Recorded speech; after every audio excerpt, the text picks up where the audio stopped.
Pois é, né? Tem que ver esse negócio aqui agora, só pra... Opa! Vocês já estão aí? Já tá no ar? Ligou a gravação já? Ah, porra. Então, peraí, deixa eu consultar aqui minhas anotações. Eu tenho que lembrar o que eu falo aqui, peraí. Ah, tá, achei aqui, ó.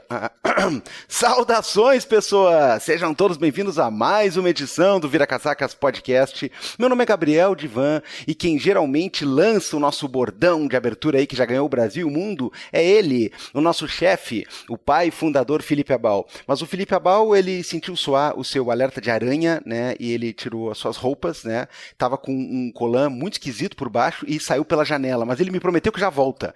Ele prometeu que já volta porque nós temos aqui um papo muito forte com um convidado estreante aqui na casa, um papo muito legal, muito cabeça, é muita informação. Eu ficaria de ouvidos bem atentos se fosse você e, portanto, a gente já está chegando com o programa, mas antes eu tenho que fazer, né, já que, né, como é que é?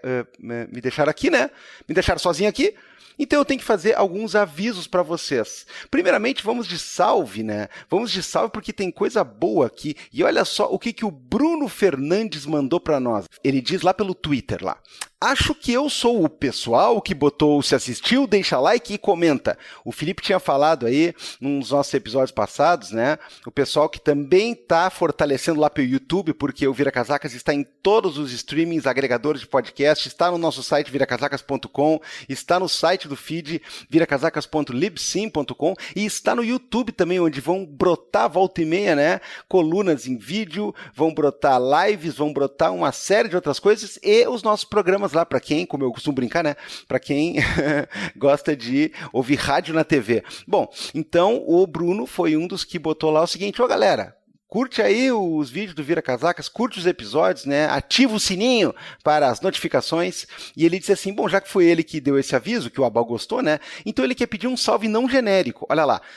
Manda um salve para mim, Bruno está dado. Para minha esposa Fernanda Suzuki, Fernanda, um beijo. E para o nosso dog, Ramoncito. E aí tem uma foto do Ramoncito, cara, é a coisa mais linda. O cachorro parece um coelho.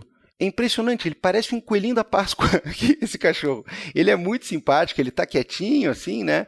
Enfim, então, Bruno, Fernando e Ramoncito, está dado este salve. O pessoal tá repercutindo bastante aí os 2 últimos episódios, e eu digo 2 episódios porque você sabe que aqui no Vira Casacas a gente tem nosso episódio semanal, surpresas que brotam no meio da semana, as colunas de sexta-feira, né? Numa sexta-feira o à parte, na outra o RT comentado, e eu me refiro, portanto, tanto ao nosso episódio passado sobre Fallout com o Dr. Carapanã, fazendo uma visita de volta, né?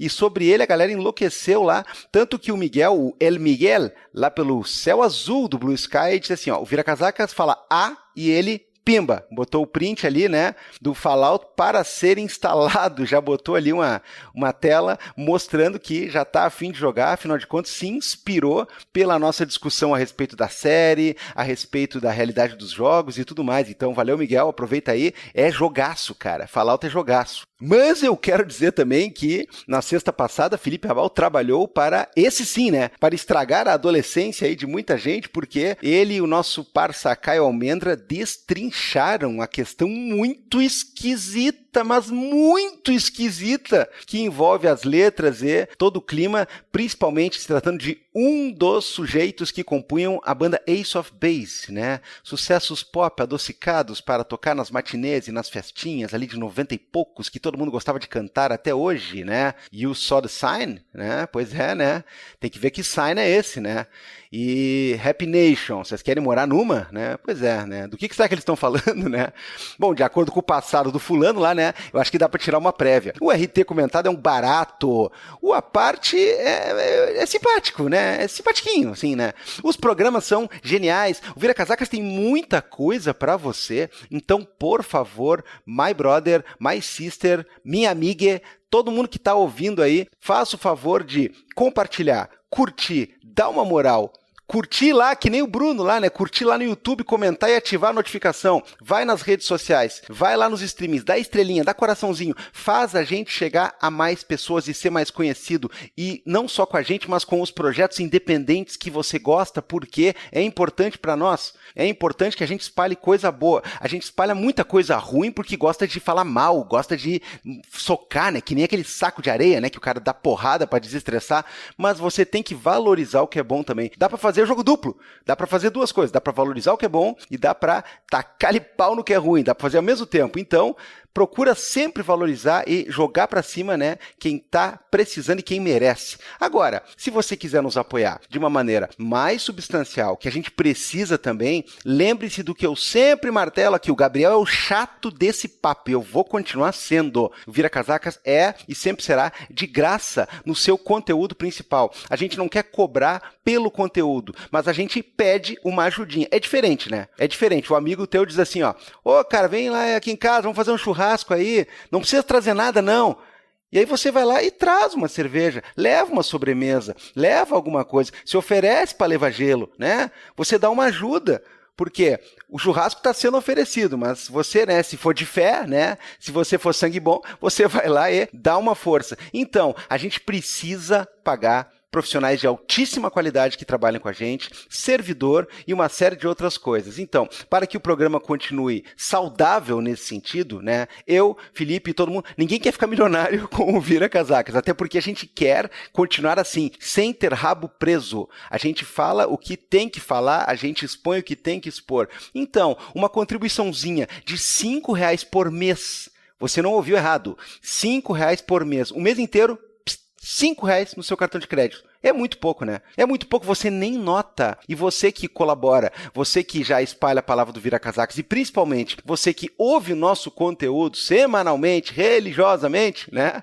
Você está nos dando uma força aí. Vale a pena apoiar o Vira Casacas e outros projetos como o nosso que são muito necessitados desse tipo de coisa. Então vai lá em apoia.se/viracasacas ou vai lá na orelo.cc e no seu login procure o Vira Casacas para poder fazer, então, a inscrição do apoio. Ah, mas se eu ouvir no Orelo, você já não ganha dinheiro? É verdade. Se você nos ouve no YouTube, daqui a pouco, né, já rola uma monetização legal. Se você nos ouve no Orelo, também pinga um trocadinho pra gente. Se você compra as coisas que são indicadas nas dicas culturais com os links que a gente põe no nosso site pela Amazon, você também colabora um pouquinho com a gente. Agora, o apoio verdadeiro, né? O apoio aquele que é realmente significativo, nesse sentido, é o apoio que você faz contribuindo com pelo menos R$5 mensais, né? A pingadinha que dá é bem-vinda, mas a contribuição de R$5 é maravilhosa. Gabriel, quero contribuir com R$14,92. Pode editar o valor. A gente tem sugestões de 5, 10 e 10 mil agora, né? A de 10 mil, assim, eu vou confessar para você, assim, não precisa, tá? Não precisa. A de 5 já tá bom. Vai por mim. A de R$5 já tá ótimo. Então, toca a ficha lá no Apoia-se, toca a ficha no Orelo e nós vamos tocar a ficha aqui porque, opa, eu tô vendo no horizonte lá, no meio dos prédios, uma figura se balançando com teias. Eu acho que o Abal está voltando, né? E por isso eu vou ajeitar as coisas aqui porque a gente vai receber o nosso convidado supimpa aí. Bora! Gabriel Divan. Aqui, para variar. Muito bem, Gabriel. Então, hoje nós estamos com um convidado muito especial aqui participando com a gente. E vou te ser sincero, Gabriel, tô muito curioso com o papo que está por vir. Olha que legal. Pois é, né, cara? Estamos aí com uma pessoa estreante no Vira Casacas, é sempre motivo de alegria e dessa mesma curiosidade eu partilho. Olha só que maravilha. Então já vou apresentar, estamos aqui com Juliano Fiore. Juliano, obrigado por ter topado o nosso convite. E para quem não sabe, eu já vou dar uma micro apresentação, Juliano, depois eu passo para ti se apresentar para quem está nos ouvindo. Mas, porque tem uma coisinha aqui que eu acho que o Gabriel Divan não sabia, porque o Juliano, ele é diretor do Alameda, mas ele é atleta olímpico, Gabriel Divan. Oh, não, peraí, só um pouquinho, não me passaram isso no briefing aqui, a produção não me passou com antecedência. Mas é isso aí, não é, Juliano? Pode aparecer aí pra galera e se apresente incluindo essa informação, por favor. Tá certo, já fui atleta olímpico, agora bem aposentado. Mas muito obrigado pelo convite aos dois, sou fã do podcast de vocês. Eu moro no Rio de Janeiro, moro aqui há 8 anos, eu nasci em Londres, sou de família brasileira, gaúcha até, lá de Porto Alegre, e vim aqui em 2016 exatamente para participar dos Jogos Olímpicos aqui do Rio de Janeiro. Eu era jogador de rugby, mas eu mantinha uma outra profissão. Há muito tempo eu trabalho como pesquisador, escritor, e eu trabalhei durante mais de uma década numa ONG internacional chamada Save the Children, onde eu exercia um papel meio idiosincrático de promover reflexões críticas sobre política humanitária. E em 2023 criei um instituto incubado pela mesma ONG, junto com algumas outras pessoas com quem eu fui me conectando, que é o Instituto Alameda, que tem sede aqui no Rio de Janeiro e também em Londres, mas tem uma rede internacional de pesquisadores, e o propósito é promover pesquisa coletiva conectada às lutas sociais e fazendo isso para contribuir a estratégias que possam ajudar as sociedades saírem do caminho, do trilho, para a catástrofe, as ameaças catastróficas que já se apresentam no nosso horizonte. É muito bom, Juliano. Eu estava olhando, né, o site do Instituto Alameda, tem muita fera. Eu vou utilizar teu WhatsApp depois, Juliano, para pedir contato de um pessoal ali, que tem muita galera boa para conversar ali. Olha, muito massa mesmo. Com certeza. Aí. Fique à vontade. Trabalhar em rede. Peraí, olha só, antes de começar a conversa, eu tô nervoso com uma coisa aqui, porque é o seguinte, né? A gente vai falar do Alameda, das pesquisas, né? Do que o Juliano anda fazendo nesses últimos tempos, desde que entrou aí nessa vida, nessa catastrófica vida, né? de ONG e de lidar com esse tipo de coisa. Mas o povo está... Eu tô assim me colocando na posição de quem está ouvindo Vira Casacas agora, e eu posso apostar dinheiro, Felipe Abal, não em casas de apostas, mequetrefe, essas coisas aí. Eu posso, no sentido metafórico, apostar dinheiro. O povo está aflito. Mas como assim? Atleta olímpico que veio para cá e tudo mais, e família brasileira e londrina e tudo mais. Né? Tu já tinha estado no Brasil, quero crer, antes das Olimpíadas, Juliano, não? Sim.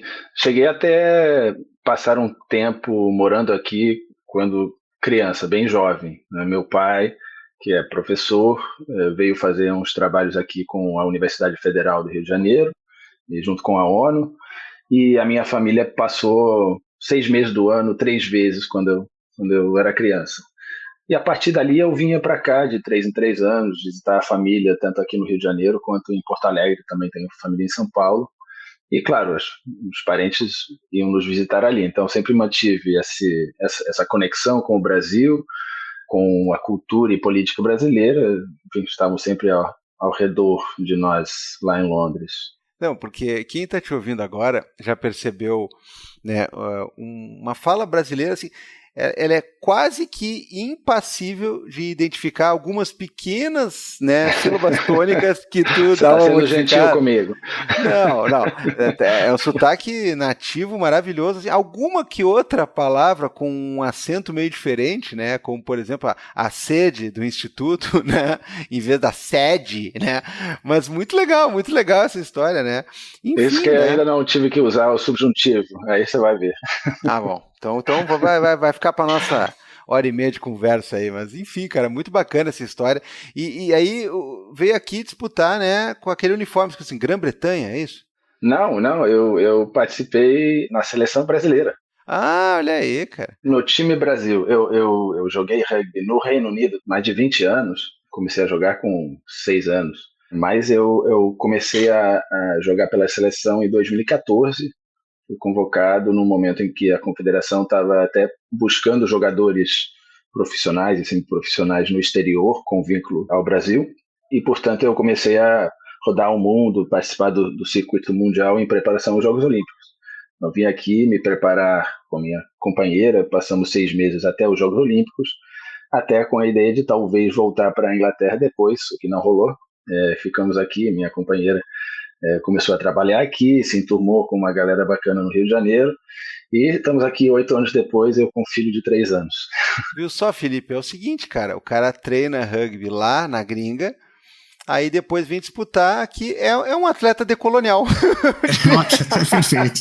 Poxa, essa aí eu não tinha ouvido. Ai. Mas bem, Juliano, nós viemos aqui para conversar a respeito dessas coisas todas que tu pesquisa, que tu escreve a respeito. Andei lendo muita coisa, né? Muita não, andei lendo alguma coisa que tu escreve, que tem muito mais que eu não peguei ainda. E eu quero começar contigo do básico, né? O Gabriel já trouxe ali a questão de catástrofe, de tudo isso, e eu gostaria de começar te ouvindo por aí, tá? Nós estamos, Juliano, vivendo em uma era da catástrofe ou em tempos catastróficos, e já engato mais uma coisa, né? Como que esses tempos catastróficos, eles nos prendem a essa ideia de um gerenciamento do presente, né? Porque tudo que a gente faz parece muito urgente, parece muito agora, e depois a gente pode desenvolver até para reflexo que isso aí tem até no nosso próprio fazer, do nosso próprio pensar, das nossas ações, né, em relação às questões políticas. Boa. Eu vou voltar à questão do tempo da catástrofe. Eu diria que sim, estamos vivendo num tempo de catástrofe, mas eu diria isso por uma razão bem específica. Eu vou tomar, então, primeiro a questão do presentismo, de uma política gestionária do presente, que não é algo novo, né? E certamente não é só um fenômeno brasileiro. Poderíamos associar esse tipo de política gestionária, ou política como gestão, a uma série de mudanças no capitalismo, principalmente a partir da crise de 70, um momento em que se fecha um certo horizonte, um horizonte utópico, um horizonte revolucionário até, através de transformações no mundo de trabalho, principalmente, um momento em que o capitalismo, ao invés de organizar os trabalhadores, começa a desorganizar os trabalhadores, e isso é um processo impessoal, embora, claro, tenha interesses envolvidos, e houve políticas que surgiram naquele momento, que depois, enfim, foram sendo associados com o neoliberalismo como ideologia, como tecnologia de poder, e essas políticas cada vez mais enfraquecendo os movimentos organizados dos trabalhadores que apresentariam qualquer tipo de ameaça ao capital.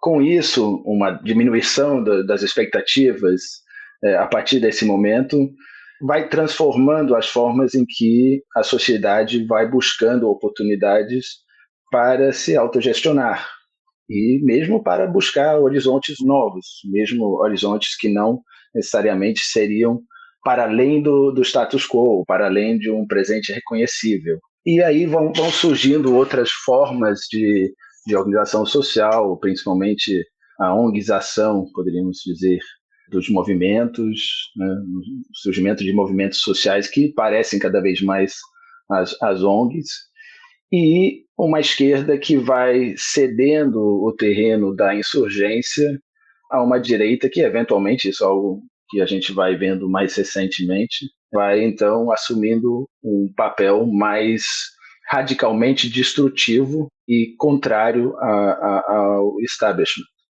Isso acontece enquanto a crise em si, através de sua recorrência, vai sendo banalizada, né? A crise como momento também de oportunidade para lucrar, mas crise como momento em que é necessário impor uma certa gestão até para proteger direitos, para proteger a vida, né? Então, o que fica como um horizonte possível, o que eu chamaria de um mínimo humanitário da sobrevivência, vai sendo criado junto com um modo de organizar a política que é gestionário. Isso entra em crise radicalmente, eu diria, a partir da crise financeira de 2007 e 2008. A partir dali é que a gente vai vendo várias insurgências que, em primeiro momento, tendem mais à esquerda, em outro momento, vão tender mais à direita, e a direita certamente vai aproveitar muito mais desse momento. Vai até adotar modalidades que foram associadas, corretamente ou não, à esquerda, e eventualmente vão chegar ao poder movimentos até, poderíamos dizer, revolucionários de direita. Eu acho que é esse momento em que a sociedade começa a abraçar uma política de expoliação, uma política patentemente destrutiva, que a gente poderia ver algo significativamente diferente em termos de uma imaginação coletiva. E é identificando uma nova imaginação coletiva que eu diria que é possível identificar uma nova era se criando, e essa era sendo o tempo de catástrofe. Agora, por que seria um tempo de catástrofe? Não estou dizendo isso como alguma afirmação empírica, né, de que definitivamente agora a catástrofe está acontecendo. Não seria a primeira fase da história, nem a fase da história moderna, né, em que as pessoas achassem que o fim do mundo estivesse chegando. Né? Basta olhar para a literatura romântica, a arte romântica, para ver, enfim, personagem do Último Homem e outras ideias apocalípticas do fim do mundo. Né? Um fim do mundo sem reino, um fim do mundo sem Deus. E houve muitos que, então, a partir do início do século XIX, disseram que não, era na sua época que realmente dava para determinar que chegaríamos no fim, chegaríamos no momento de conclusão, não somente da história, mas da própria humanidade. O Karl Jaspers, um filósofo alemão, escreveu em 1958, se não me engano, um ensaio-livro sobre a bomba atômica, em que ele disse que até agora só eram possíveis concepções imaginárias do apocalipse, mas agora se estava enfrentando uma possibilidade real do fim do mundo. Agora, eu acho difícil não ver algo extremamente paroquial, para não dizer infantil, em achar que você mesmo está vivendo esse momento do fim da humanidade. Porém, claramente temos dados ali que há transformações materiais acontecendo que são, de certa forma, catastróficas, né? E usando essa palavra literalmente, uma virada repentina para baixo, né? Algo que muda o cenário integralmente.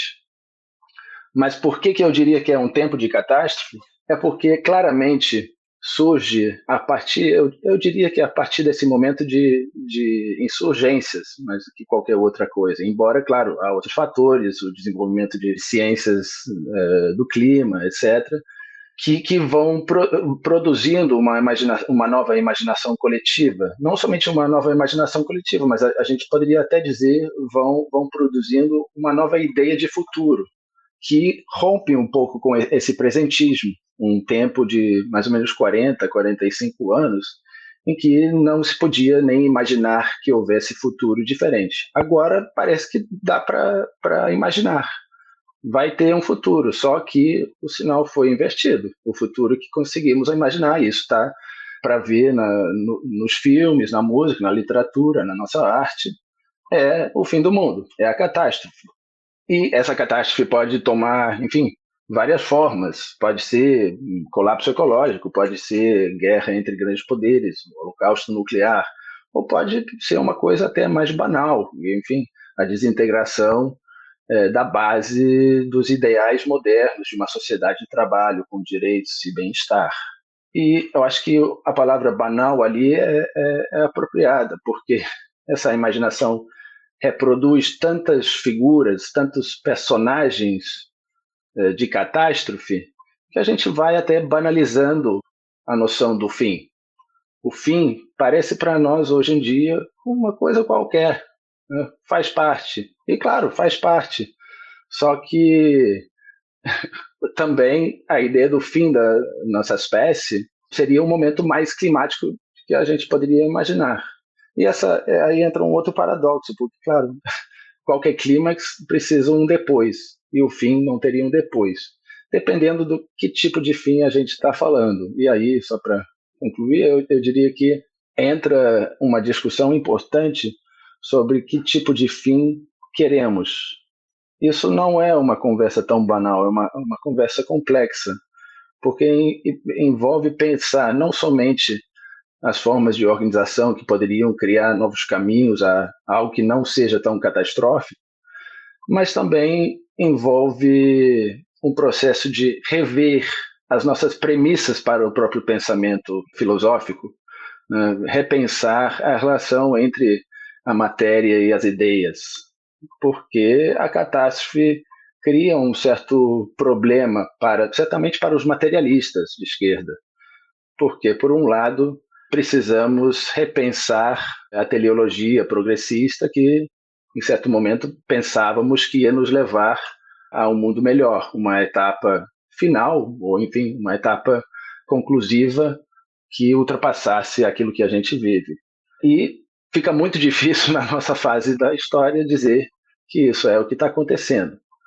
E, por outro lado, para criar qualquer tipo de esquema político que desviasse dessa teleologia, a gente acaba dependendo muito de força de vontade, as pessoas fazerem aquilo que acham importante. Então, perdemos a conexão com um processo mais impessoal que está em curso, que é, enfim, o desenvolvimento do capitalismo. Mesmo que esse processo entra certamente numa fase mais destrutiva e eu diria até autofágica. Perfeito, Juliano. Tem muita ponta para a gente puxar daí, Gabriel Ivan. Pois é, uma das que eu gostaria de comentar e ouvir o Juliano é justamente sobre como é que a gente vai rotinizar, ou eu não queria usar o termo normalizar, mas pode ser também, como é que a gente vai trazer para a discussão corriqueira, cotidiana, doméstica, uma questão de catástrofe que não esteja aliada a uma série de conjecturas assim. Quando fala esse termo, parece que a gente está usando fogos de artifício, né, no meio, ou fogos de bombas, né, no meio de uma palavra, no meio de uma frase, no meio de uma interjeição. Agora, a gente precisa discutir esse tom, a gente precisa discutir esse nível catastrófico, a gente precisa discutir esse contexto de catástrofe, sem necessariamente pensar assim, olha, é uma questão que amanhã alguém vai jogar um míssel, né? Falávamos esses dias aí sobre o Fallout, né? Vai ser uma guerra atômica combinada por X ou Y interesse? Vai ser um desmoronamento? Quando a gente ouve e vê coisas como as que aconteceram no Rio Grande do Sul aqui há pouco tempo, o cara parece que ele hipostasia a vida real dele e ele vai lidar com uma situação, não que não tenha que ser suprimido ou parado, né? Ou não que não tenha que se dar prioridade para algumas coisas ao invés de outras, mas o cara hipostasia todo o senso de cotidiano e realidade para falar do evento, o evento catástrofe, no caso materializado em uma enchente, ou numa guerra, ou numa bomba, ou numa sei lá eu o quê. E aí a gente deixa de falar das coisas que são geralmente as mais importantes, que a gente pensa que está tudo em torno de um contexto de tragédia, ocorrido, né? Enfim, e na verdade não, assim, a gente está falando de muita coisa que nós estamos trabalhando com ela num sentido de vida normal, à nossa espreita, ao nosso lado, em cima da nossa cabeça, mas a gente começa a definir a gramática do que é catástrofe no linguajar corriqueiro quando estoura, quando incendeia, quando alaga e tudo mais, quando na verdade, né, a gente tem que, talvez, né, é isso que eu queria dizer com rotinizar, a gente tem que normalizar a discussão de tempos catastróficos em que vivemos, não só uma discussão sobre estamos na iminência de dar um estouro, porque isso é uma coisa que remete, inclusive, à própria questão, né, de Guerra Fria e pensar essas coisas do tipo, estamos na iminência de acontecer algo muito grandioso. Na verdade, nós estamos rumo a esse algo, né? E parece que a gente segue fingindo que todos os dias não damos um passo nessa direção, todos os dias não tomamos decisões, né? Enquanto planeta, enquanto política, enquanto até mesmo pessoas no geral, tomamos decisões que nos fazem permanecer nesse rumo. Ou seja, como é que a gente faz para enxergar a catástrofe e o clima de catástrofe e o ambiente catastrófico mais integrado àquilo que é a nossa vida, e não simplesmente quando fortuitamente estourar algo em cima de mim e aí eu não tiver o que fazer? Não, certamente há um dilema aí. Eu concordo que é importante, no tempo em que vivemos, assumir que há ameaças que são catastróficas. Ou seja, negar isso, nessa altura, fica um pouco difícil e também eu acho que prejudica significativamente qualquer possibilidade de nos organizarmos politicamente em relação à base material que existe. Mas a tendência de conclamar, enfim, ou de enunciar a catástrofe com um ponto de exclamação, dizer, é isso, já chegou, também é uma forma de convidar de volta um certo tipo de organização política em forma de gestão. E está claro, quando acontece qualquer uma das crises que vão se proliferando enquanto a gente vê a catástrofe aparecendo mais claramente no horizonte, inclusive enchente, tudo que a gente quer é uma boa gestão. Então, isso tem um impacto não somente nas possibilidades políticas futuras, mas também tem uma relevância direta para a própria democracia. Há de, então, repensar, será que é possível viver dentro do contexto em que estamos e viver para além dele, indo ao futuro, sem romper com a forma democrática? Porque simplesmente a nossa sociedade se organizando democraticamente, mesmo que essa democracia que a gente vive enfim, é falível, é insuficiente, a gente acaba não tomando as decisões corretas coletivamente, ou nossos representantes não fazem isso. Então, chamo de volta os tecnocratas, vamos chamar de volta a elite pensante, que vai determinar como que a gente pode evitar as ameaças que já estão postas, porque a ciência nos mostra isso. Agora, eu não estou com isso negando que a ciência mostra isso. Claramente, há dados suficientes para entender que estamos nesse rumo. Mas determinar, ou seja, caracterizar uma época a partir de determinações empíricas e de evidências científicas acaba negando o fator ideológico e político quando você está pensando para que serve o presente. Aí talvez eu esteja fazendo, ao chamar a nossa era de tempo de catástrofe, né, um tempo que não teria iniciado com a aparência da bomba atômica ou com a ciência que veio nos mostrando que sim, realmente o colapso ecológico e a mudança climática apresentam ameaças sérias para o planeta, mas sim um momento em que uma imaginação coletiva, de repente, surge criando um futuro, mas um futuro negativo, porque isso abre certas oportunidades para repensar como fazemos a política. Tem um tio meu que disse que com essa visão estou sendo nada mais do que um messiânico do século XVIII. Talvez tenha algo disso. Ou seja, ver num tempo em que a imaginação coletiva vai se formando em torno de uma catástrofe, ou catástrofes em geral, a oportunidade para nos organizarmos coletivamente com uma ideia de futuro. Só que teria de ser uma ideia de futuro que acabasse diferente, ou que desviasse dessas catástrofes. Juliano, eu vou fazer 2 perguntas em uma aqui para ti, envolvendo essas questões, porque como já foi puxado até o que aconteceu aqui no Rio Grande do Sul há pouco tempo, e a gente pode esperar que vá se repetir no futuro, tem um ponto do teu capítulo lá, do Nota sobre a nossa melancolia presente, em que tu fala a respeito da questão da direita e da negação dessa urgência, né? Porque o que a gente vê muito nos tempos recentes vindo da direita aquele discurso, vamos dizer, em relação à Covid. Não é tão grave assim, é só uma gripezinha, não precisa de vacinação, etc, etc. Quanto à questão ambiental, vai mais ou menos nesse sentido, né? Tudo vai poder se resolver daqui a 10, daqui a 20, daqui a 30 anos, não existe aquecimento global ou qualquer coisa que o valha.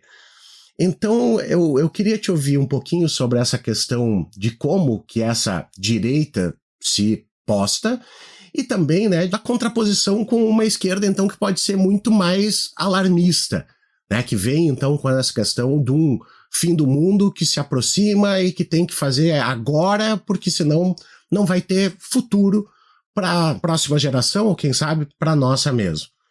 E o que eu queria juntar é essa parte, então, do que a gente viu agora há pouco tempo aqui no Rio Grande do Sul, né?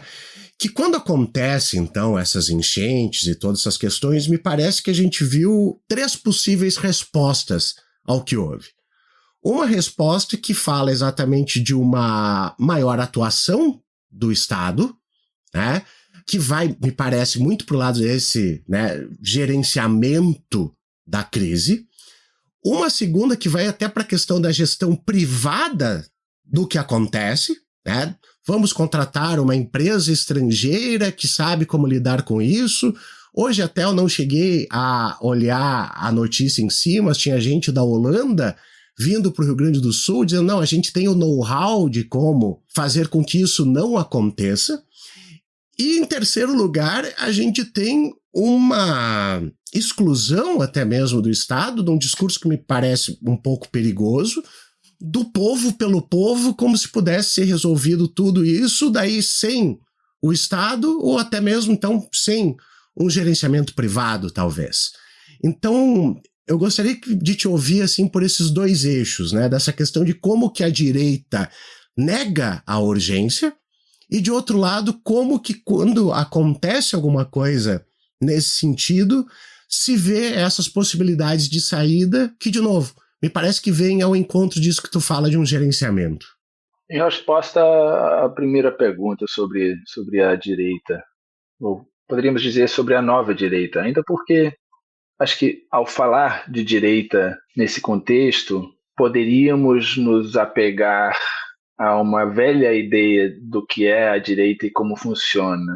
E eu acho que isso é algo que se faz muito na esquerda, né? Ver o antagonismo político sendo até mais importante dos antagonismos sociais que o criariam. E com isso, por exemplo, a gente tenderia a pensar que uma nova direita aqui no Brasil se formaria a partir da inspiração com uma nova direita, sei lá, nos Estados Unidos, em outros lugares, e o Bolsonaro seria uma manifestação de algo que existe politicamente na Hungria e outros lugares. O que, de fato, existe algo que parece ser comum ali, há um surgimento de uma nova formação política, essa nova direita, e essa nova direita tem uma relação direta com a questão da emergência. Não é à toa que a imaginação catastrófica surge neste momento, ou seja, surge porque realmente vivemos um processo de desintegração da sociedade que estava posta e também que tínhamos ouvido que essa sociedade seria integrar cada vez mais, seria totalizar, e com isso os antagonismos existentes iriam eventualmente desaparecer. Só que, ao contrário, vimos como essa sociedade, ao se desintegrar, foi criando novas formas de mediar as relações sociais, particularmente formas violentas, e com isso a expectativa de que poderíamos até nos manter simplesmente no presente, um presente não ideal, mas tolerável. Essa ideia foi também indo, se dissipando. E com isso, a esquerda se colocando como bom gestor do capitalismo, enfrenta com uma força que realmente está mais integrado com a dinâmica do sistema. E uma direita que, depois de um momento de crise muito significativa, que foi a crise de 2007 para 2008, começa a aderir uma espécie de aceleracionismo, não o aceleracionismo de esquerda que se debate muito, mas a ideia de que tem que acelerar o processo autofágico do capitalismo na sua fase mais destrutiva. E, com isso, eu acho que saímos um pouco de uma era que foi definida pelo humanitarismo, por uma certa gestão biopolítica, e entramos, de fato, numa era mais estritamente necropolítica. É isso, tem populações que não se pode incluir mais, e, com isso, precisamos abraçar a ideia de que vivemos numa guerra de todos contra todos. Uma guerra pelo trabalho, mas a guerra pela sobrevivência, no final das contas. E, com isso, não é que a nova direita nega a urgência. Nega a urgência quando não convém a esse programa. E esse programa, claro, depois tem enfeitado com ideias morais e culturais sobre o que é permitido, o que é transgressivo, etc. Mas, no final das contas, é isso. É uma necessidade de criar uma sociedade mais fechada, em que quem ganha é o mais forte. Isso é a nova direita. Agora, em relação ao segundo ponto... Eu perguntei a respeito da questão dessa, né, de uma gestão da crise, como, por exemplo, foi no caso aqui do Rio Grande do Sul, né, dessas respostas de mais Estado, gestão privada ou povo pelo povo. Perfeito. A minha colega Sabrina Fernandes escreveu um artigo muito bom sobre isso na Intercept, sobre solidariedade, como é muito bom ter a solidariedade, mas no final das contas esquecemos que o Estado tem um papel fundamental na organização da resposta a qualquer tipo de calamidade como aquela que a gente está vendo.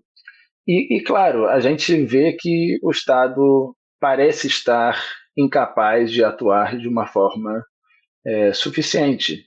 E isso é porque o Estado foi sucateado, e isso nos leva a uma ideia de que, enfim, um programa de esquerda mais tradicional, que fortaleceria o Estado através de coletivização e nacionalização de certas utilidades, seria um programa melhor para responder, até para prevenir essas calamidades. Só que, claro, isso é um processo, essa desintegração do Estado é um processo em que a esquerda também teve um papel, né? Teve um papel de gestão do processo, ou seja, a esquerda não se manteve firmemente a favor de um Estado que iria crescendo para poder proteger a sociedade como um todo. E isso não é apenas pragmatismo político, eu acho que isso acabou sendo, no final das contas, particularmente nesse século XXI, isso foi fruto de ideologia, né? A necessidade de fazer uma conciliação social que exigia exatamente, né, a captura por interesses privados de grandes partes do Estado. Com isso, há um problema, porque num momento de emergência, e isso é algo com que eu trabalho há mais ou menos 15 anos, na resposta emergencial, claro que você quer que o Estado esteja, mas, por outro lado, o Estado não estando, o que você vai fazer? Você vai deixar as pessoas morrerem? Não. Então, por qualquer meio necessário. Claro, não todos os meios são iguais. Alguns são bem piores e abrem caminhos para um futuro bem pior. Mas, por exemplo, o tipo de resposta humanitária que envolve agências internacionais da ONU, as ONGs, esse tipo de resposta foi muito criticada durante muito tempo por pessoas de esquerda principalmente, e com certa razão, né? A forma que as respostas depois, primeiramente dependem de interesses corporativos, das grandes empresas e filantropia, etc., mas depois também acabam abrindo espaço para a captura e abertura de novos mercados. Isso não é apenas porque essas organizações, em boa parte, são organizações de classe média. Sim, são, mas também porque foi assim que essas organizações foram sobrevivendo numa época em que o único terreno, em muitos lugares, em muitas partes do mundo, principalmente, eu diria, nas economias ditas avançadas europeias, norte-americanas, em que se poderia se organizar coletivamente em relação não somente ao trabalho, mas em relação a outras questões sociais que foram ficando cada vez mais importantes, foi em lugares ou que de fato eram ONGs ou que já tinham sido ONGizadas, né? Então, se tem esse dilema, ou se não atua deixando as pessoas sofrerem, ou se atua abrindo caminho para, enfim, uma desintegração ainda maior do Estado.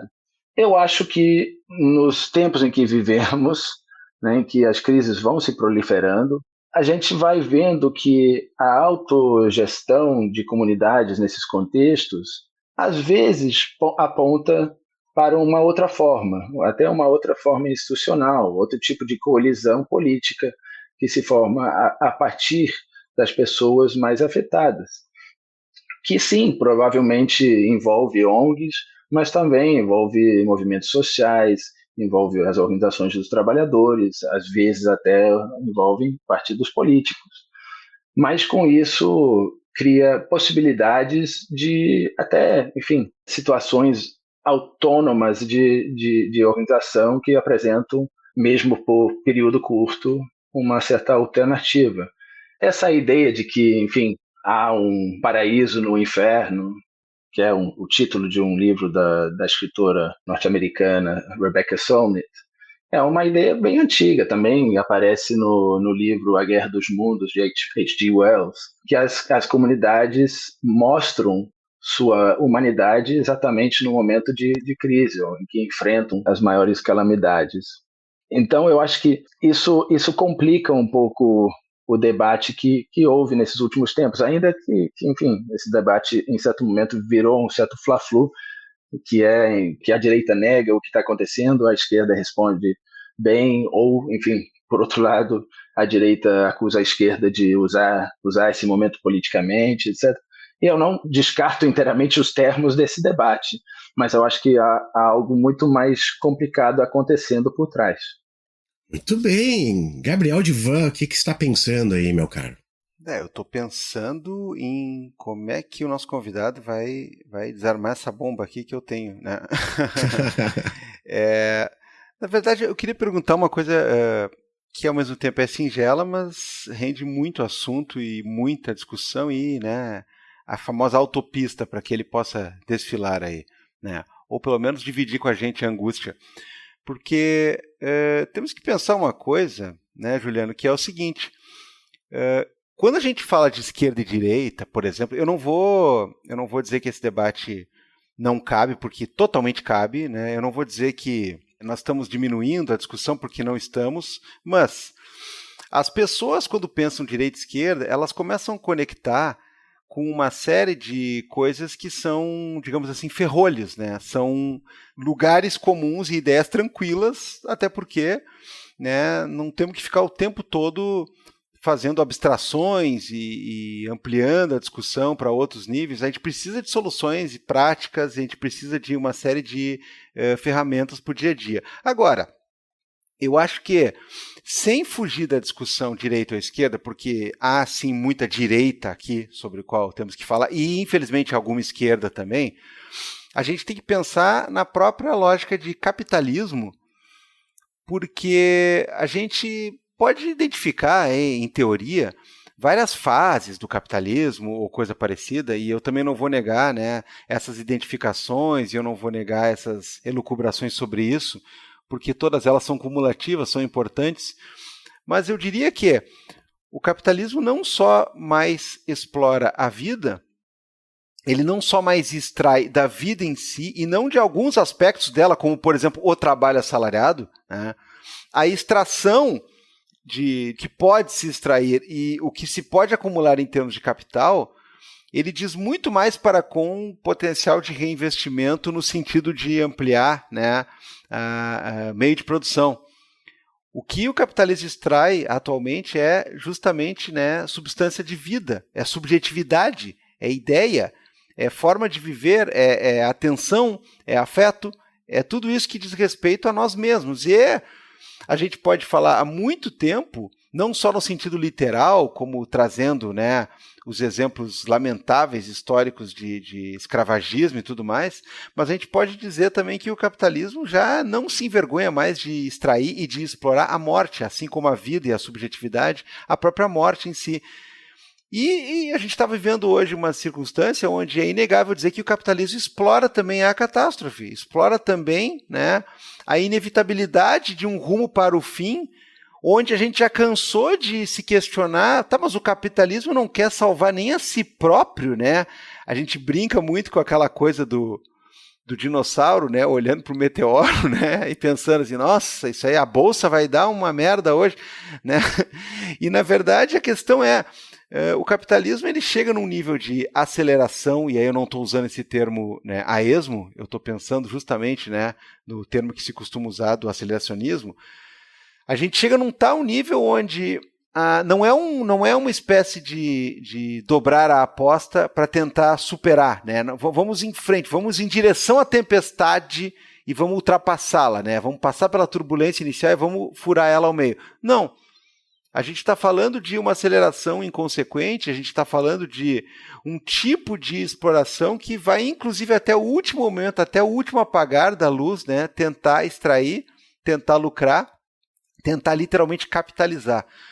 E está todo mundo aqui incutido num tipo de vida, num tipo de sociedade, num tipo de mentalidade que, bem ou mal, paga tributo e está aprisionado nisso. Alguns mais, alguns menos, alguns com consciência, mas ainda aprisionados. Alguns que nos ouvem aqui, que sabem de tudo isso, mas ainda rendem a sua cota de aprisionamento, porque certas coisas são inevitáveis.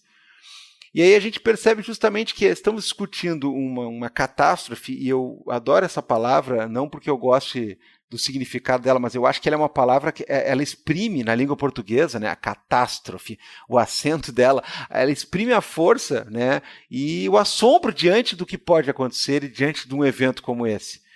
Mas a gente não confia mais no capitalismo nem para salvar a própria pele, né? E a gente está inserido nessa lógica.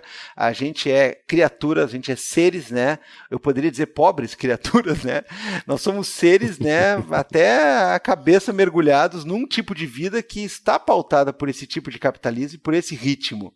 Então, como é que fica? Porque periga a gente, né, passar a trabalhar essa catástrofe da mesma maneira, quer dizer, ela é inevitável, vamos a ela e vai acontecer, e afinal de contas, né, como é que eu posso tirar alguma vantagem disso? A gente está inserido num mundo onde o capitalismo não vai, repito, nem salvar a gente, nunca foi a intenção, mas talvez não vá nem salvar a si mesmo, e talvez esteja também misturado com um certo torpor, mas com uma certa resignação, né, ou com uma certa estratégia dentro disso, né? A gente é moldado nessa sociedade capitalista, desse tipo de capitalismo que não está mais interessado nem em new, nem old, nem deal nenhum. Bom, eu diria que não é para confiar mesmo. E frente à catástrofe, certamente há uma tendência que é de nos pacificarmos, às vezes. Isso parece contraditório, mas a própria ideia da catástrofe, às vezes, faz com que conseguimos escapar dos perrengues do cotidiano. Até que sentarmos em frente a uma tela, assistir um belo filme apocalíptico, tem um efeito pacificador. Até isso é discutido como na teoria sobre apocalipse, a imaginação catastrófica, como que depois da catástrofe tem paz e portanto, poderíamos nos organizarmos emocionalmente em relação a isso de uma forma que nos separa, nos aliena literalmente das questões da sociedade contemporânea. Isso não é só da catástrofe em si, na verdade, é o efeito do sublime tecnológico que também faz isso, ou nos joga para uma espécie de resignação fatalista, ou muitas vezes por um fetichismo, tecnofetichismo, em que pensamos que sim, está ali, está posto a catástrofe, mas a máquina vai nos salvar eventualmente. Nessa condição, que é meio ambígua, há possivelmente maior tendência de duvidar da capacidade do capitalismo nos salvar. Então, acho que a confiança no capitalismo, mesmo de ele produzir os bens necessários para a sobrevivência, se diminuiu muito nesses últimos 15, 20 anos. Mas você tem razão, o capitalismo faz tempo não extrai apenas mais-valia, extrai tudo que puder, até os próprios recursos que precisa para se reproduzir. Por isso que eu falo num capitalismo canibalístico ou autofágico, né? O capitalismo vai destruindo o trabalho vivo, né? Que é, enfim, a capacidade de trabalho implantada no presente, ou, nas palavras de Marx, a força de trabalho em ação, né? E com isso, fica muito difícil pensar que esquerda e direita é a mesma coisa que era antes, né? Que a esquerda é aquilo que luta contra o status quo para criar uma nova sociedade, mesmo que sempre teve uma esquerda que não era exatamente a esquerda materialista ou a esquerda, enfim, marxista, comunista. Mas a esquerda, historicamente, na modernidade, buscava algo para além do presente.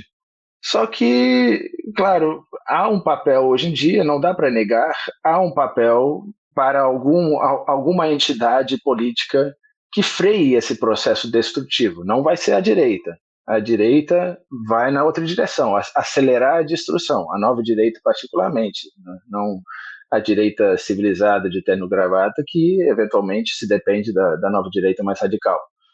Há um papel para essa esquerda institucional. Claro, isso não é a esquerda necessariamente com a qual eu me associo. Há uma outra esquerda, se pode falar assim, que é mais radical, que está buscando realmente criar novos caminhos que saiam desses trilhos. E aí eu acho que é meio por isso que nesses últimos tempos, todo esse palavreado sobre a morte da esquerda, se a esquerda ainda existe ou se pode existir, eu digo palavreado porque, enfim, eu acho que se vamos ser ontológicos sobre a questão, sabemos exatamente o que é esquerda e direita, se a esquerda ou deve ser igual ao que foi no século XX, morreu faz tempo, não morreu agora. Morreu provavelmente, certamente no início desse século, se não, sei lá, no final dos 70, início dos 80. Mas há uma outra forma de ver, né, essas categorias, a forma do que o Zizek fala, que são mais relativas, é uma postura uma que se coloca em relação à outra. E usando dessa forma um pouco mais abstrata, um pouco mais vaga, até que vale. Eu me chamo de esquerda, mas isso não é para definir os limites do meu campo. Eu acho que o que precisa nos definir realmente é a nossa relação com o sistema, a nossa relação com a organização que enfrenta esse sistema, ou, enfim, apoia ele, dependendo da sua própria política. Pois é, porque a diferença entre esquerda e direita, para alguns, insistentemente não existe mais por conta de algumas tangências da pragmática política, né? E para outros, ela é uma coisa etérea ou uma coisa assim idílica, tal, quando na verdade, né, a gente tem várias esquerdas e várias direitas, claro. Né? Existe algum ponto de convergência ali entre as direitas que a gente consegue visualizar em teoria e prática, que não me parece que haja uma oposição tão grande quando houver uma necessidade de feixe, né? Literalmente, né? Fácil, né? Mas em termos de esquerdas existe muita cabeça se batendo, né? Esse é o ponto. E a gente tem que pensar que uma esquerda não pode ser contra uma supremacia ou uma ditadura de um capital pensado à moda de 1860 e poucos, né? Ao contrário, a gente tem que pensar, entre outras coisas, né, em termos de solidariedade, fraternidade e de luta contra os influxos maiores do capital, pensando no capital, no que ele é agora, na sua transformação, levando em conta essa transformação. era a respeito disso, né? Mas é bem essa linha. Não, e Divan, o que eu ia falar vai bem ao encontro do que tu tá dizendo, assim, o que eu queria ouvir do Juliano agora. Porque, Juliano, eu gosto muito do teu uso do conceito de melancolia. Eu acho essa questão bem importante e muito possível de ser utilizado em análises políticas, assim. Tá? E tu fala de uma melancolia à direita, de uma melancolia à esquerda.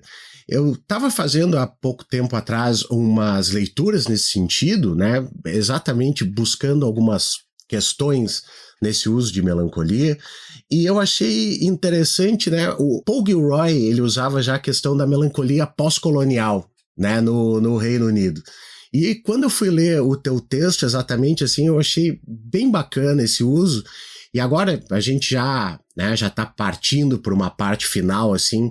Então, eu acho que tanto o que tu estava falando quanto que o Gabriel fala de se apegar a alguns termos de coisas que não existem mais, de até lutas que não existem mais, eu acho que vai muito ao encontro dessa questão da melancolia.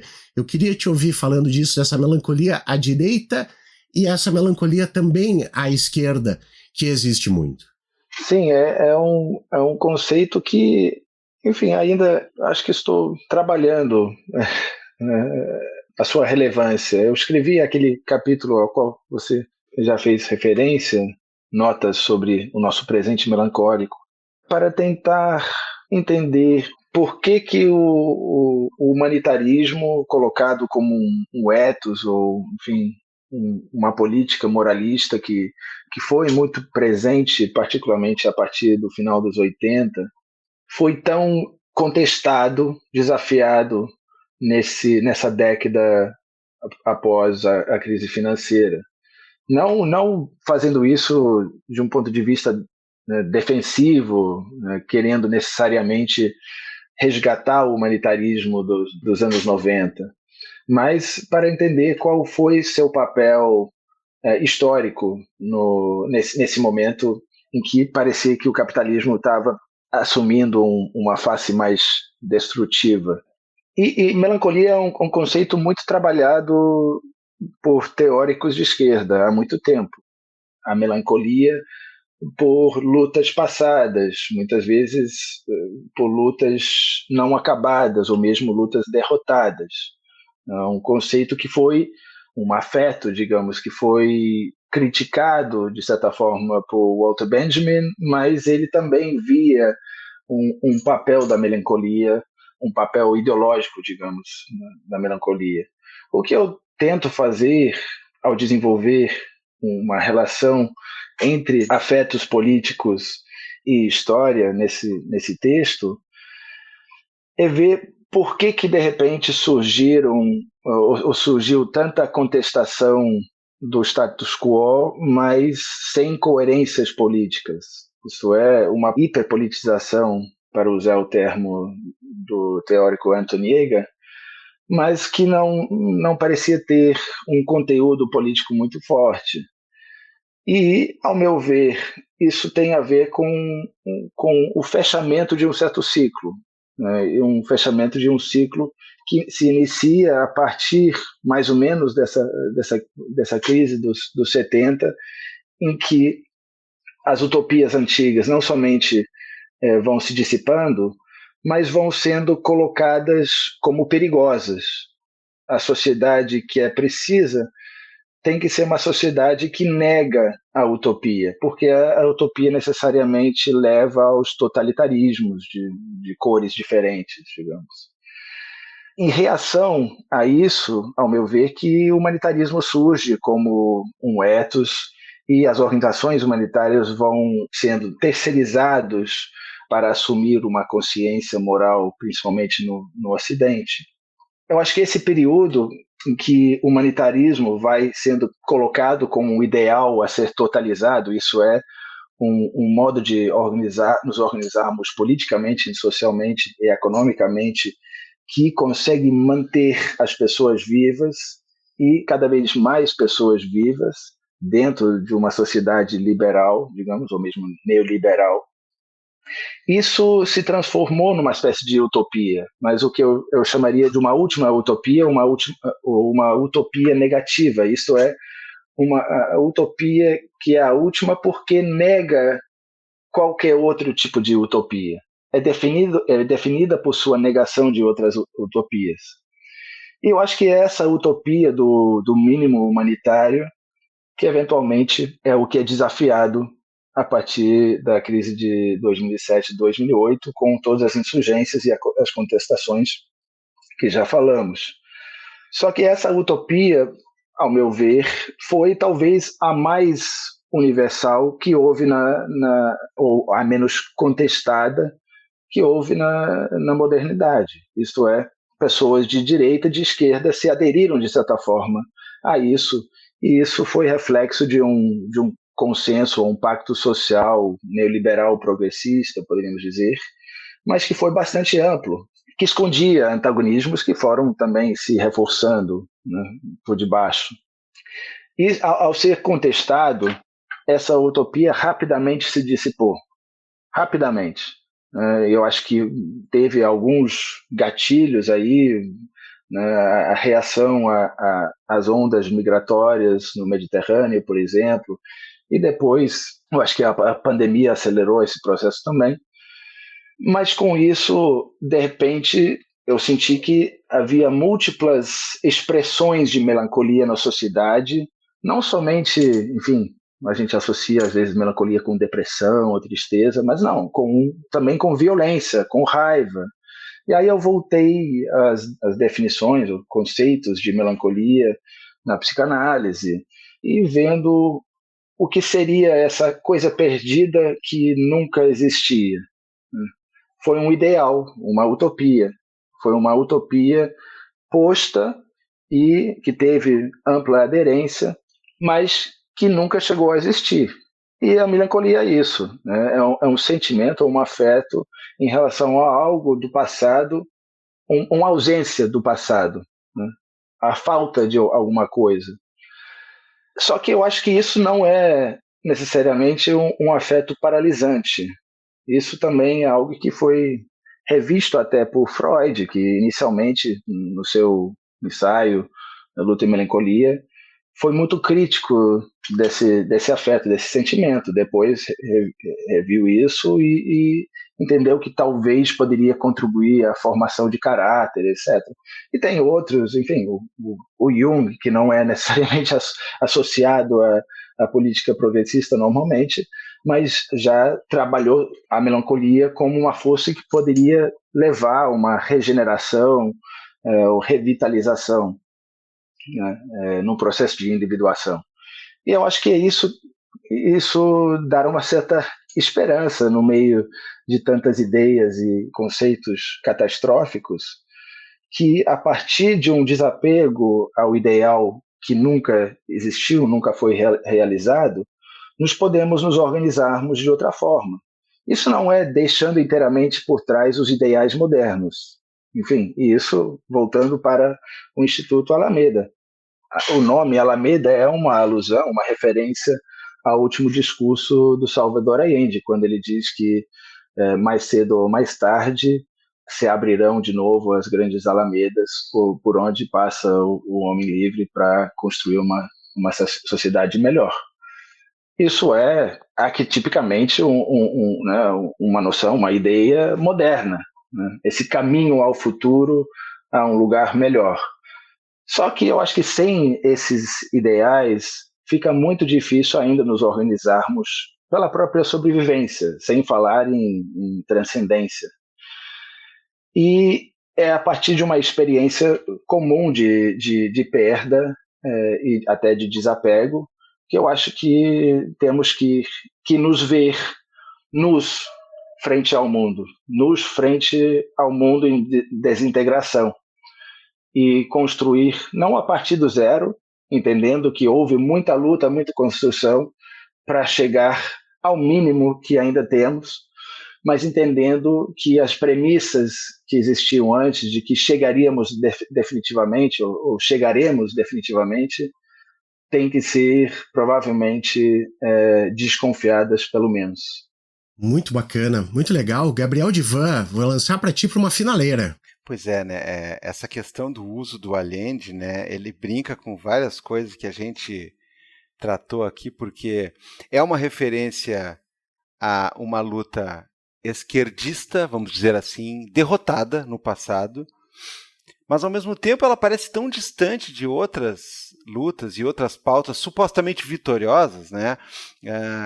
Uma derrota, uma derrocada, um golpe dentro da conjuntura do que Allende fazia e pretendia fazer e defendia e pretendia defender, ela parece às vezes mais alvissareira, não sei se o termo é o mais adequado, mas ela parece mais inspiradora do que muitas das outras vitórias, porque a gente está diante de uma circunstância onde, em conjuntura pragmática, a esquerda, né, já diria o nosso querido Carapanã, né, se a direita pode tudo, a esquerda, basicamente, ela não pode nada sem pagar algum pedágio, né? Tanto em termos literais, estou falando de cargos, ministérios, pautas, votações, quanto em termos ideológicos, né? De se arrefecer, de se moldar, de aparar suas arestas diante de uma direita que não está mais interessada em aparar arestas, né? E a gente vê, né, eu não quero fulanizar, né, nem tornar brejeiro o exemplo, mas a gente vê que na semana passada tinha deputada em parlamento brasileiro fazendo saudação nazista, Sieg Heil, né? Então, assim, a direita não precisa, parece que, de nenhum filtro, né? E cada vez a coisa mais se expande para esse tipo de lado perigoso, enquanto uma esquerda, né, que não está pensando nessa senda, nesses caminhos aí, do que já se podia falar, não só com Allende, mas só como exemplo, com Allende, em 73, né?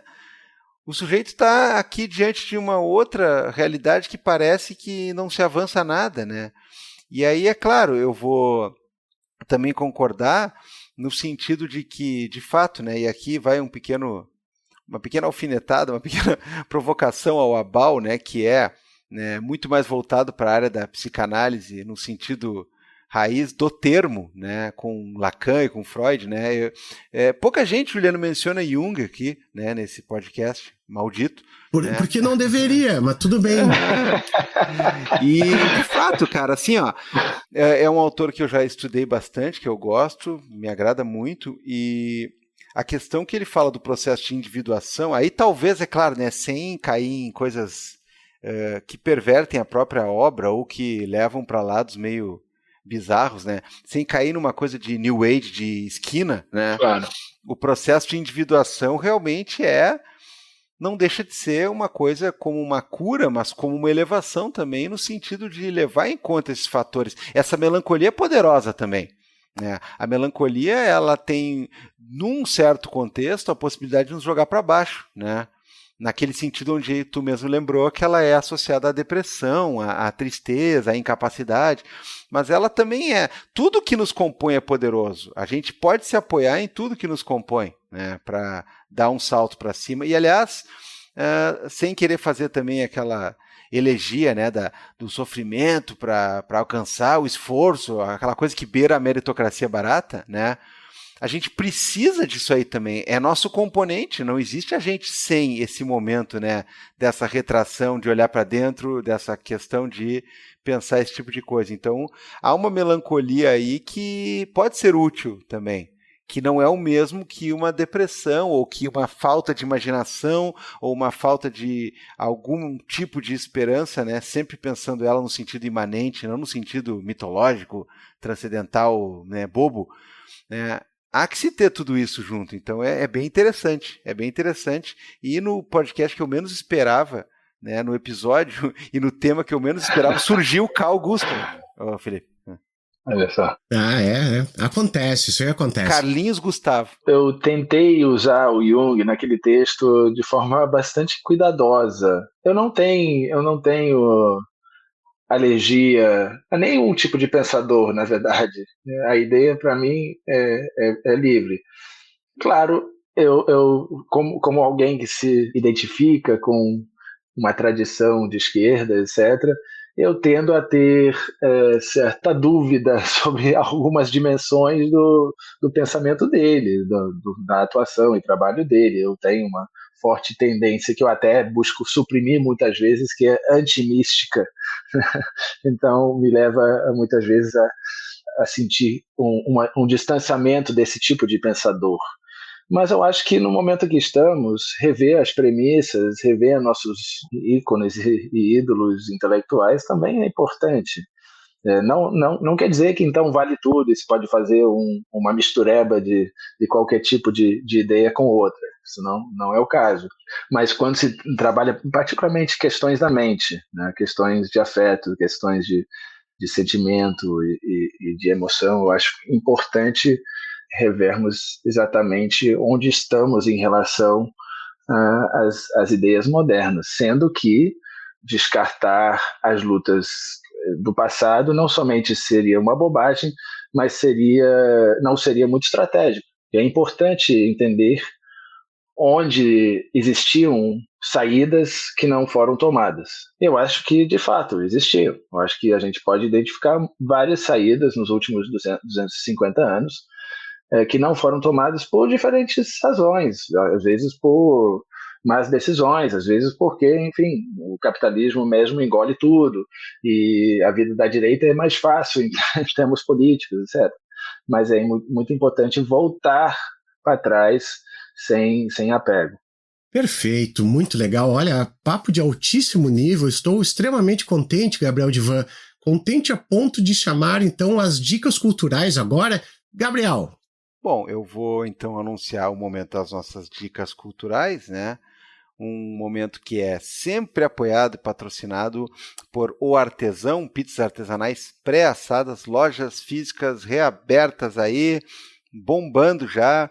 Dê uma força lá pro Artesão, eles dão uma força para muita gente e a gente fala de dar força, né, como se não fosse simplesmente você decidir comer uma das melhores pizzas que você vai comer na sua casa, esquentando ela, padrão de qualidade, né, dos melhores chefes, né, até porque é dos melhores chefes, mas quem vai finalizar é você e o preço, bom, aí é preço de camarada, né, preço de amigo. E melhor ainda, Felipe, você vai nas redes sociais, né, a gente sabe que as teleentregas em região, principalmente região Canoas, que é a sede base do Artesão, estão muito dificultadas em virtude de muitos lugares, né, não precisamos dizer porquê, mas olha lá, pede a sua teleentrega aí, vendo se dá para pedir, estando em Porto Alegre, região metropolitana ou Criciúma, e avisa que escutou o Juliano no Vira Casacas. E aí você não paga a teleentrega, porque esta é a mamata, é bom demais. E segue o Artesão lá em todas as redes, aí, principalmente na das fotos, para ficar de queixo caído com a qualidade dos produtos e com a vontade que você vai passar de ir correndo pegar uma pizza ou as outras coisas que tem por lá. E também temos a editora Funilaria, sim, a editora que a gente sempre avisa aqui, né? Ela tem um catálogo que te ajuda a entender as coisas agora, porque você entender o que já passou requer muito estudo, muito esforço e muita qualidade e senso de oportunidade. Agora, entender o que está acontecendo no momento, conseguir fazer uma leitura que pega no barco aí, carrega junto quem está ainda aqui, né, lidando com tudo que está aí, é uma tarefa e tanto. E a questão da editora Funilaria é oferecer catálogo, oferecer obras que vão nos ajudar a compreender o agora, o instante, entre outras coisas. E quer mais uma notícia boa agora, Edvan? Quero. O Capital está morto, né? O livro, não é uma afirmação aqui, da Mackenzie Watt. Deveria. É o livro do mês da editora Funilaria e está simplesmente com 40% de desconto lá no site da editora Funilaria, R$ 37,50, para pensar exatamente sobre essas questões de quem é que produz conhecimento, quem é que produz tecnologia e de como que agora, né, esse capital está se apropriando disso aí. Então, é bem polêmico, na verdade, esse livro da Mackenzie. A gente vai conversar sobre ele no futuro mais, mas já aproveita, entra lá, compra ele, porque a gente vai falar sobre o assunto. A partir dessa nossa conversa aqui com o Juliano, você pode ler o livro e indagar, né? Qual capital está morto, né? Exato. Mas enfim. E, Felipe, onde é que a gente encontra aí as informações sobre a Funilaria e sobre o seu catálogo? editorafunilaria.com.br ou no Instagram, Editora Funilaria Barbada. Muito, muito, muito barbada. Bom, então vamos para as nossas dicas culturais. Meu amigo, o que você tem aí na chapa aí? O que está quente na chapa aí, nesse momento? Cara, pra ser bem sincero, eu tava sem dica engatilhada pra hoje e a gente tava conversando aqui, mas vou dizer o seguinte, ó, eu acho que vocês estão corretos, que a gente deve voltar sempre a ver os clássicos, a pensar sobre as coisas. Então, cara, vamos ler Luto e Melancolia do Freud. Eu acho bem legal revisitar as obras dele, porque elas são muito bem escritas, elas são muito interessantes. Dá para entender, às vezes o pessoal tem um pouquinho de medo de ir atrás, de ler e tal, porque acha que é complicado, mas não, eles sempre tomam um cuidado muito grande de ser compreendido, e eu acho isso muito bacana. Então, tem a coleçãozinha ali da Companhia das Letras, que tem um monte de texto junto. Vamos deixar o linkzinho lá no nosso site. Maravilha! Não, lê esse senhor aí é sempre bom, né? Nossa, que homem que escreve bem, cara. É muito impressionante, assim, né? A erudição do Freud e essa capacidade dele de escrever para ser compreendido. É uma coisa que o seu ex-amigo, né? O Jung não tinha. Até porque o Jung vai mudando de maneira muito drástica a sua teoria. Então, o cara que está lendo um livro do Jung lá do meio da carreira, ele vai tentar ler um do começo, vai tentar... Cara, assim, ó, é uma bagunça. Meu Deus, uma bagunça. E depois o cara vai tentar ler o Lacan, que não está nem um pouco interessado em ser entendido. Então, né... Não, o cara vai ler o Jung, aquele lá do Aion e tal, e isso aqui, meu Deus, cara, mas que coisa horrorosa, da onde é que é isso? Aí, calma, você tem que ler lá uma série de outras pessoas que vêm te ajudar, assim, né, Marie von Franz, por exemplo, mas o Freud não tem esse problema, cara, o homem escreve bem demais. Bom, eu vou de dica de filme, e semana que passou aí a última, eu assisti um do...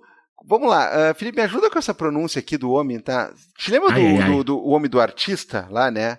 Hazanavicius, é isso? Uhum. Hazanavicius, eu não sei. Né? Falamos mal dele. Agora tu vai indicar. Agora eu vou indicar porque eu sou desses, né? Porque quando o cara faz um filme chatonildo, né? Pretencioso e insensado, né? De forma exagerada, a gente fala mal. Mas quando o cara faz um filme bem legalzinho, a gente fala bem, cara, né? É a questão de O Formidável, né? Um filme que já tem alguns anos aí, né? Ele é de 2017, mas eu ainda não tinha visto. Apareceu no catálogo do MUBI esses dias e eu fiquei olhando assim, é hoje, é agora. Bom, o Formidável em questão não é ninguém menos do que o diretor Jean-Luc Godard, né? Que é vivido pelo Louis Garrel, que é o Ricardo Darín deles, né? Ou seja, quando vai sair um filme sem o Louis Garrel na França, eles têm que passar por uma comissão de Estado lá para analisar se pode ou se não pode, né? E tudo mais. A boa notícia é que, né? Brincadeiras à parte, o Louis Garrel é um muito bom ator, eu gosto dele. E ele faz um Godard maravilhoso, cara, maravilhoso. E quem brilha também é a Stacey Martin. Vocês devem talvez conhecer ela lá do primeiro capítulo, aquele do Ninfomaníaca, né? Ela faz a personagem quando era jovem. Os dois estão muito bem, todos os atores e atrizes do filme estão muito bem, na real. E vai focalizar justamente um período da vida do Godard onde ele está desiludido com o seu cinema, né? Com a glorificação que se faz do seu cinema e que coincide justamente com algumas viradas políticas do começo dos protestos de maio de 68.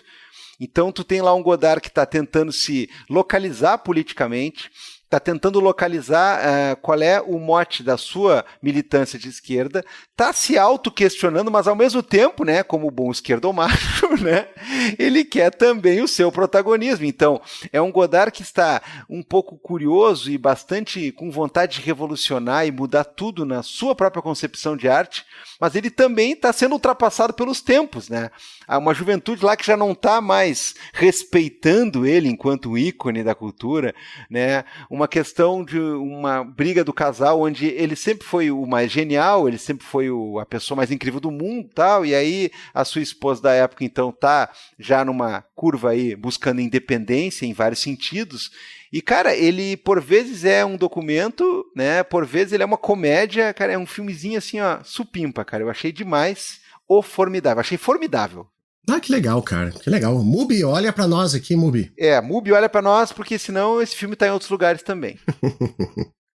Juliano, meu amigo, dá uma dica aí pro pessoal, então. Bom, eu sempre tenho uma dificuldade imensa de identificar meu livro preferido, e esse tipo de coisa. Mas eu tenho aqui uma pilha de livros sobre catástrofe na minha mesa, e já que a gente estava falando sobre questões psíquicas, dois livros bastante diferentes que eu li recentemente que eu acho bem interessantes. O primeiro de um filósofo americano e psicanalista que se chama Jonathan Lear.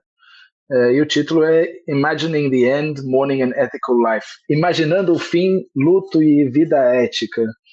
É um livro que consegue ser ao mesmo tempo de alta filosofia e uma leitura muito gostosa, bastante acessível até. O outro é um livro de ficção, embora nem sempre inteiramente de ficção, bom, nenhum livro de ficção é inteiramente de ficção, mas enfim, o autor brinca exatamente com a fronteira entre ficção e não ficção. Se chama Quando Deixamos de Entender o Mundo, por um escritor chileno, Benjamin Labatut. É interessante, é um livro que tem uma dimensão psicológica também bastante interessante. E se vocês me deixam, eu também gostaria de fazer um plug, né, uma propaganda aqui no meu papel de diretor do Instituto Alameda, que a gente vai ter uma atividade cultural nesse próximo sábado, dia 15 de junho, que é o lançamento de um livro escrito por Pedro Fiore Arantes, Fernando Frias e Maria Luísa Menezes, que é sobre o 8 de janeiro. O livro é intitulado 8 de janeiro, a rebelião dos manés, ou Esquerda e Direita nos espelhos de Brasília. O evento que vai acontecer no Raízes do Brasil, que é um lugar muito legal do MPA, né, o Movimento dos Pequenos Agricultores, em Santa Teresa, no Rio de Janeiro.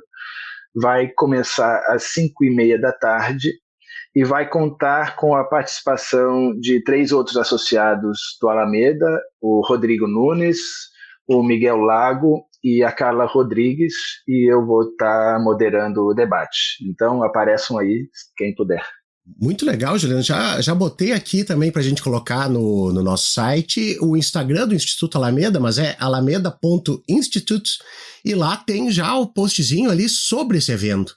Então, quem puder comparecer lá, vá. Muita gente bacana ali. Juliano, muito obrigado de novo, cara, por ter participado. Sério, ficou um papo muito legal, muito conteúdo. Parece, né, chavão nosso, assim, ó, tu vai ter que voltar pra gente conversar mais coisas. Ótimo, seria um prazer e foi uma conversa muito prazerosa. Obrigado de novo pelo convite e espero podermos seguir na conversa. Com certeza. Gabriel Divan, chama o Berrante então para tocar os indesejáveis para fora. Vamos lá, né? Vamos tocar os indesejáveis, né? Vamos lá, porque o Rei do Baião... O Rei do Baião aí, ele anda fazendo frila aí no Midcast, o Rei do Baião anda para lá e para cá, mas para nós aqui ele tá encostado, né? Eu vou botar o fiscal da Receita aí, né? Vou botar um fiscal do INSS aí, né? Para dar uma monitorada nesse homem. Mas enquanto isso, nós temos aí os nossos anúncios, talvez sim, talvez não, né? Nunca se sabe. O fato é que os indesejáveis têm que ir embora, né? Os indesejáveis têm que ser tocados aqui. Então, vem, Berrante. Vem porque assim, ó, não precisa nem daquela fala toda lá do Rei do Baião, né? Só ouvir o Berrante, ele já sabe, né? Que aqui é hora de... vambora! Né? Então, com isso a gente encerra mais um Vira Casacas. Desejando a vocês aí um bom resto de semana. Cuidado que no final de semana aí, marca na agenda aí, tem coisa para fazer em se tratando de Instituto Alameda em Santa Teresa. Feito então, vamos lá. Tchau, tchau. Tchau, galera. Tchau, tchau.